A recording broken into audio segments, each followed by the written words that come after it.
So exactly, that's the purpose why we are calling so many of us involved in software development lifecycle builders, because we are responsible for building new stuff, for experimenting, for introducing the whole thing that will bring revenue for our companies, that will innovate, and that will bring the better things. Obviously, the talk is about generative AI, and generative AI is on so much hype nowadays that I will try to tone down and do an engineering guide towards this thing. Because you probably heard this term in many different places. You've seen even the different courses, how to become a prompt engineer or how to become a generative AI specialist. You've seen that many people became self-proclaimed Gen AI specialists in a day after release. But what does it mean to actually participate in this generative AI experience, and what we want to build as the builders with generative AI is a completely different story.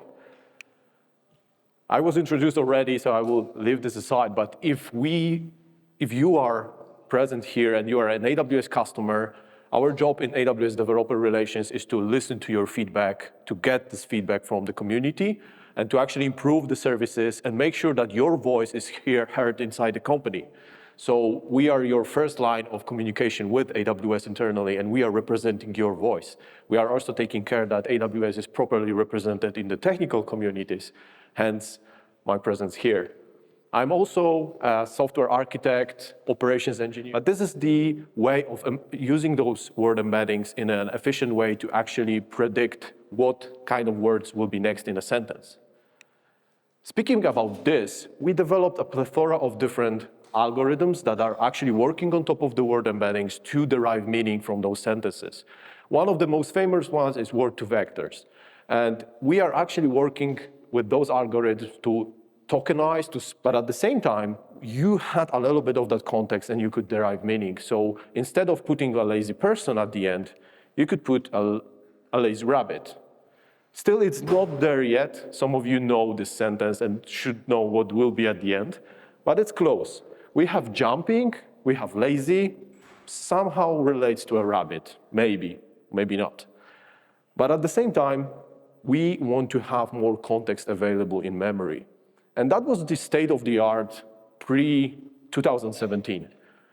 We optimized the recurrent neural networks, we did a lot of the optimizations, but we still didn't have a lot of context and memory inside.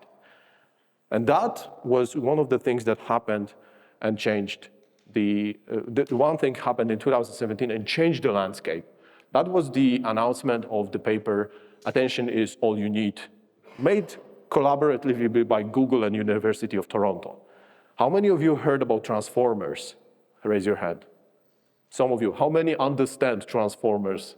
Keep your hand up. Okay, a few people. When I saw the paper for the first time, I have to admit that this is very complicated, but also a brilliant idea how to improve the whole thing. Because it also based on everything that we developed with the recurrent neural networks, but it introduces more optimized way to actually remember better context. Still, it wasn't the thing that it's powering LLMs today, but it was a milestone that allowed us to actually evolve. And in 2017, that was a breakthrough. So it introduced an idea of a transformer, something that actually introduced even bigger context and bigger memory to those networks. And with that, you are actually able to derive better meaning from the sentences, because now you can remember everything in memory. So the quick brown fox jumps over the lazy, not a person, not a rabbit. What should be the next word? Dog, exactly. That's the most famous way to see and test the English alphabet. If you've seen, for example, a fonts application, this is the statement used there to test every single letter in the alphabet. So this is the sentence that should be filled in this way from the beginning, because probably that sentence appeared in training data. But at the same time, with progressively adding more and more context, eventually we were able to add the proper word at the end of the sentence. Not from the beginning, because we lack context. Transformers actually allowed us to remember more and introduce this to a better shape. And now we almost catch up with the current state, because optimization on top of the transformers, introducing large language models, allowed us go even further. because now, based on the context we saw, we can actually go and generate more and more and more text. So now we are entering this strange stage that it actually starts to generate something that may look like a training data, but it's not exactly a training data, and makes sense because it actually appeals to the whole grammar and the syntax. So it actually started to generate novel stuff. And that's how we entered the era of the large language models. Nowadays, probably most of you heard about stuff like the OpenAI large language models or stuff that are developed with other services like Anthropic, for example, and Claude, or other state-of-the-art. They are generating something that is not present, or at least not directly present in the training data, and they're having their own downsides as well, but at the same time, we don't see this indirectly in the training data, so we are able to generate something from the scratch. So as I told you, we caught up. We are almost inside at the current state of the art, and this is all about the invention of the transformer. Transformers actually enabled us to be here. And what is beyond this? Well, we don't know where it will end, but we already see that introducing more and more and more parameters to the model, including such humongous models like Bloom, for example, allow us to actually generate even more and refined examples and more accurate representation of what we would like to see. This is measured by this y-axis called subjective performance, because subjectively we see and feel that those answers are better and better. Obviously, this is related hugely with the amount of parameters that we are having those models. So we will see when it will end and how big those models need to be very good subjectively. But at the same time, we are entering this very peculiar phase that those models are so big that they are classified as something we call the foundation models. Foundation because they are laying a foundation for us to build on top of that something different.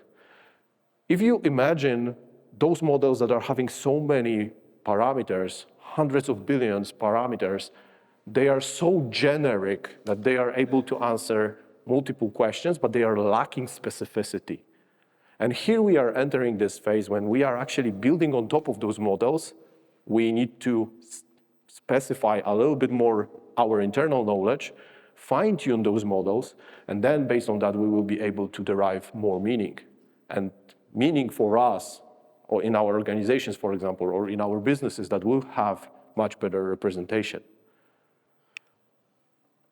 So at the moment, we see a lot of different applications for generative AI. Obviously, text, because we started with that in many various forms. We can do game design including screenplays, including level designs, including generating art. Speaking about art, we can talk about industrial design. We can do a lot about drug design research. And there are some actually research papers that are available at the moment which explain how generative AI help with this drug design research. And obviously, we can do art with image generation.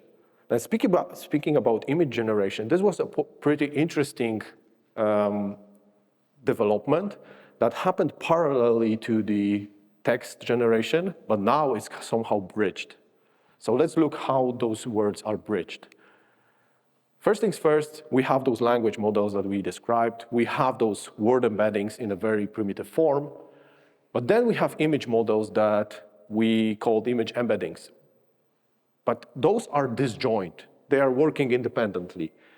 Now we would like to have a situation that we describe what we would like to have as a result, and models should, for example, generate an image or generate text depending on what we want to. And it should deduce the meaning from our sentences. How we can connect those two things? By bridging those two models and actually connecting those different embeddings together. And one of the examples of text-to-image-based models is Stable Diffusion. How many of you heard about Stable Diffusion or played with the Stable Diffusion? Majority. That's good. How many of you know how this works? A few. Okay, let's go. It sounds very complicated, but the truth is that if you will think about in specific mental models, this whole process is actually relatively simple and well explained. So let's imagine a situation that we would like to generate an image of our puppy. This is a Labrador called Marigold, and we would like to generate, with Stable Diffusion training, images of this puppy that never were present before. So we can train those foundation models, a Stable Diffusion model, fine-tune it, and then we will get results like, for example, this one. I would like to get a photo of my puppy that will be described as a street art. Close enough, because we have street, there is something drawn on the street. So it is kind of a street art, it is kind of a graffiti, but at the same time, it's also a novel thing, because probably there is no such thing existing in the world. Similarly with the 8-bit art of our puppy. So we are actually entering this very strange place when we are actually generating stuff that is not seen or not present anywhere. And we are also imitating other forms of art. How does it happen? So if we have a Stable Diffusion-based model, it takes our image and it diffuses that throughout the training process. By diffuse, I mean literally a diffusion. We are introducing noise. You see, maybe from the distance it's not visible, but the second image is much noisier than the first one. And by noisier, I mean we introduced those random spots and dots in the image. And then we are trying to reverse the process. So from that noise, we want to extract and get exactly the same result. Then we add more noise and more noise and more noise, but we are trying still to return to the original image. So we are telling the neural network to learn how to reverse the noise in the image to generate something like this. So this is a training process. We start from an original image, we get a lot of noise at the end, and we have some path to actually go back. Now, how we generate something novel? Well, we start from the noise, and then we interpret those word embeddings, transfer this to this statistical relationships between the words, we transform that to the image embeddings, and then we are trying to derive something from that noise repeatedly until we get something that doesn't have anymore a noise. And then maybe we generate a completely novel picture. So if I will do the process long enough on a very large number of examples, my neural net will actually be able to, with the Stable Diffusion technique, generate the image that is not present. And one of the examples would be a Labrador, a puppy inside a space station. It is a bit distorted, probably because of the window in the front, but at the same time, it is something that is completely novel. This puppy wouldn't be in space. One thing that we didn't touch when we talked about those things is the input, how we call it a prompt. And prompt engineering nowadays is kind of an emerging skill that everybody should have. By everybody, I mean literally everybody that is working with the software development lifecycle, because I think that those techniques and those models, those tools will transform how we develop software as well. Side note is, who is the best possible prompt engineer? What do you think? Who would be the best prompt engineer from the software development lifecycle roles? How many of you have quality engineers in your teams?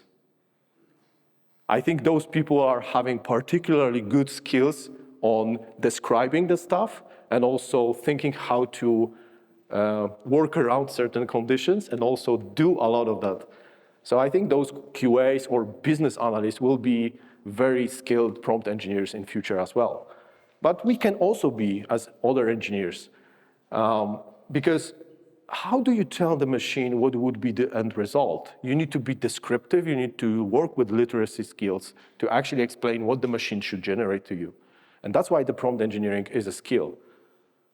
And crafting those kind of prompts that will give us a repeatable result, and repeatable is the key word, this will be very, very key thing. And sometimes it will look like a black art or magic. So imagine that we want to write an application that will generate a blog post. And Back in the days, if you would like to create that kind of desktop application, you will put a few forms, you will develop the UI, and then you will code all those rules that will generate everything for you, and so on and so on. Probably you will prepare a black box that fitted all of those parameters, will generate something out.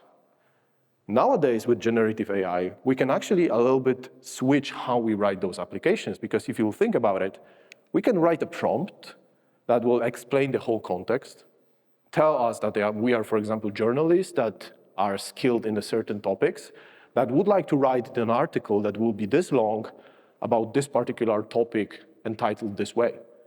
And this particular prompt can be fed to the generative AI model, and as a result, we will get the response that will be the blog post. So we transferred the whole programming that we did in the form of a black box back in the days into something that will be fed towards those models. Another example is how we thought and worked with chatbots back in the days. So first things first, we configured a lot of that stuff inside the chatbot. But nowadays, we are actually using something that is more close to a literacy skill. And also, all of those different models are actually inventing their own languages. I found it very ironic that on the computer science studies, they teach us about algebra, logic, everything about mathematics. But nowadays, the literacy skill will be one of the things that will be very important. So I'm not exactly sure if that will be something that will be well known and explained for everybody. But at the same time, I think this will be a very useful skill to have, because that will introduce us a new way to program. And also, that's not a new novel thing, because if you read about, for example, Donald Knuth's work, he invented something called literacy programming back in the days. And that was actually invented in the 70s, 80s. So all of those skills may be refreshed nowadays, and they will be introduced in that form again. And another important change is how of those models, as I told you, expect from us to actually develop and structure the whole thing. Because you can see in the prompt, there are some specific sections. There is a syntax in that language that it's telling us a little bit more. We are ending with double hashes every single sentence that is important. We are also having prefixes that are noting a role for that particular participants of the conversation. So we are already having some kind of different language to work with. And from where we can end and where we can go from here. So if you think about it, those models will be bigger for sure. It's already happening. They are becoming more sophisticated on a daily basis. Every single day we are hearing about new model that revolutionized something. Then many developers will use those foundational models and will become prompt engineers and will use those models to either generate the content, generate the creative assets, or generate even the whole applications or engines that will power those applications. Another thing is that those training costs will be extremely important, and handling those costs properly, because this will affect the sustainability as the whole thing in terms of eco-energy, greener energy, and how much pollution we generate, but also how much it will cost.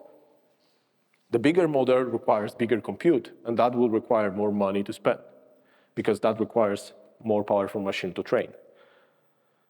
And then we do have more and more elements that will be developed in the process. For example, a dedicated hardware. One example is AWS Trainium, which is a dedicated hardware chip that is helping with sped up training processes. The same goes with inference. Inference is the way of using those models. So again, this will generate some sustainability and cost efficiency issues. We need to be aware of those, and we need to think how to do this properly. That includes the dedicated hardware and optimization of those models. So having this introduction back, how we can actually use what's available on AWS. Bedrock changes that because it is pay for what you use subscription model. So you are actually consuming those models in a form of API, but you are still having exactly the same foundation models. So one example what is available currently is that you can use the Anthropic and AI21 Labs models available, as well as the Cohere models. What is coming soon is the Stability AI models, including Stable Diffusion and Amazon Titan.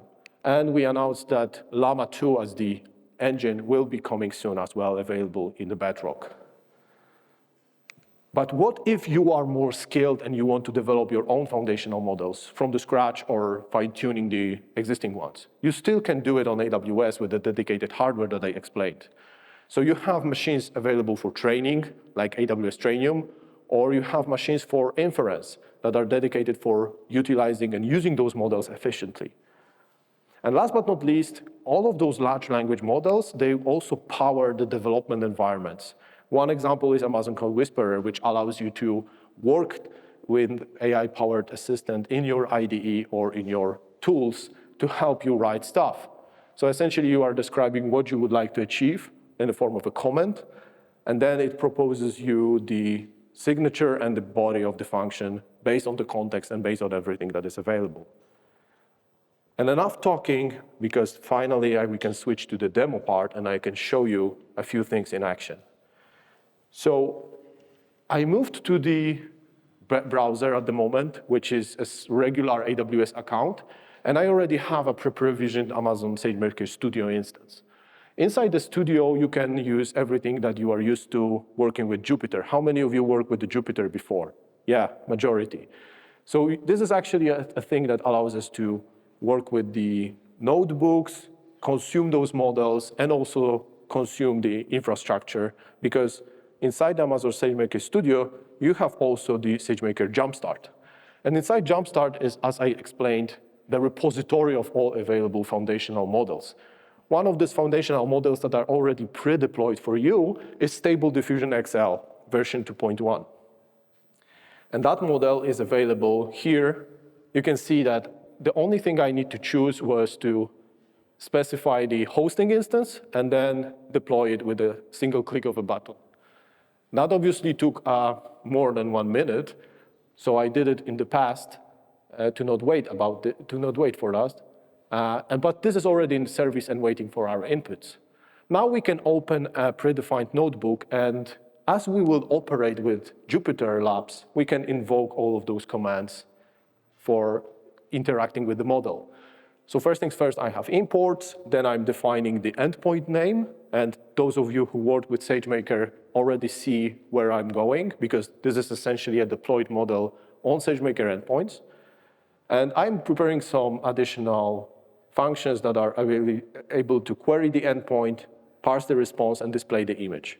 So if I would like to create an image of a cottage in an impressionist style, if I will evaluate this cell, I will see another different example of that cottage. So this is one example, but again, if I will evaluate, I should see in a moment a new cottage, still in an impressionist style, but a little bit different one from the previous. This is exactly how we work with the generative AI. The more we will specify in a prompt, the better, more reproducible results will be. If you would like to do more advanced features, for example, define the width, the height, how many images you want to generate, how many inference steps the model should take to iterate with those diffusion model, you can also provide this with the payload, and then you will see a different results, like astronaut on a horse, for example. There is no horse here, so why not to generate another image and see what the generative AI model prepared for us. But generative AI foundation models that are available in repository may not be sufficient for your use cases. Maybe you have other foundation models that are available. My personal example, there's a company called VoiceLab that developed a natural language processing model that is suitable to answer in Polish. And it is a fine-tuned Llama 2 model available on Hugging Face. So they developed the model, make it public on the Hugging Face, but I would like to run it on SageMaker and use it as an engine for my app. How I can do it? So I can actually develop this in the form of the notebook. So again, I'm deploying this model, which is called Trull. How many of you know the sci-fi writer Stanisław Lem? majority, that's actually good. So this is one of the protagonists in one of his novels. And that's why the model is named in this way. For those of you who haven't heard, Trull is a creative robotic wizard. So that actually suits very well the generative AI purpose. So again, I'm installing the regular SageMaker library, then I'm importing some stuff, preparing some additional setup with the IAM roles. I'm configuring what I would like to deploy, and then I'm using the Hugging Face model deployment pipeline. So I'm telling which kind of model I want to deploy, how many GPUs it should use. I'm deploying this model. Again, it will take some time. I already done that. And then I can already ask this model with this particular data. So this is a Polish sentence and Polish prompt, and it asks to generate stuff, who is Stanisław Lem? And the response is pretty accurate that he's the sci-fi author of the Polish sci-fi author that bridges his work with the philosophical and sociological stuff. But I can also use a regular Llama prompt mechanism here. So for those of you who haven't worked with Llama, it has a very specific way to make the context and prepare the context. So here I am actually telling in those markdown language that if the question is not precise enough, it should not hallucinate. It should just answer based on the provided context. So I'm actually providing here an information about the Polish literature Nobel Prize winners. And then I'm asking how many prizes were won by women. And it answers that at the moment, we have just two, Olga Tokarczuk and Wisława Szymborska. And it answers in Polish every single time.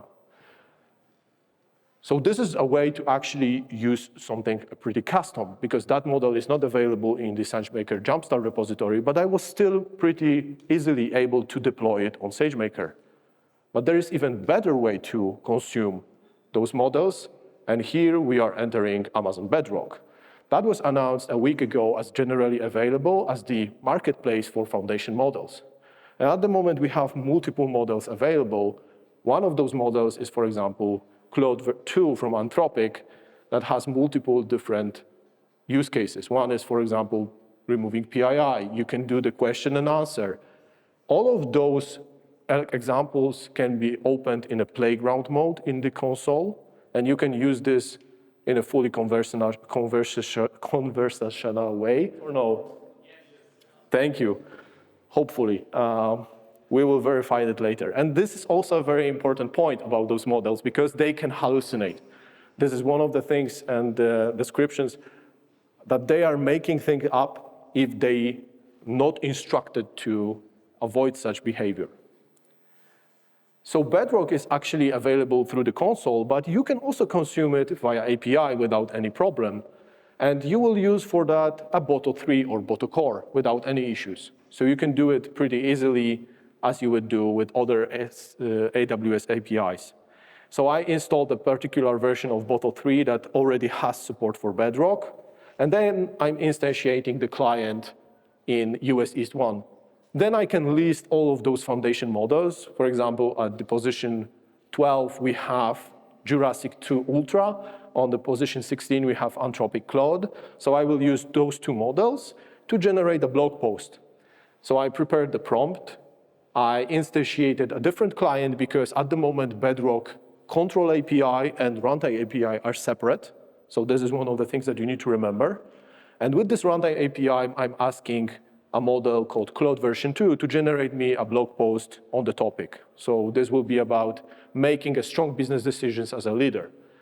So let's assume that I didn't like the generated blog post based on the prompt. I would like to improve it a little bit. But first, I would like to also check another model. I don't have to deploy anything else. I'm just switching the model name and redoing exactly the same prompt to a different model. And then I'm testing the Jurassic 2 Ultra, and I see that, for example, this particular answer is much more appealing for me. So now I'm able to consume it in a fully API and programmatic way, not using console as I would consume any other API.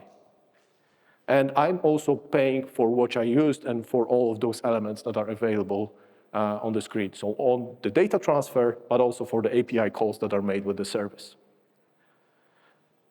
So one other thing worth mentioning is that if you go beyond that and you would like to develop your own models, you still have ability to run the hardware that is dedicated for training and for inference.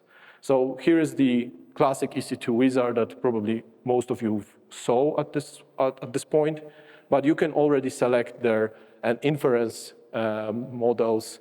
This is pretty big one, the biggest one available, but you can also select the Trainium model, the Trainium machines or the inferential machines available as well. So you are able to use those specific hardware that is optimized for inference and for training as well.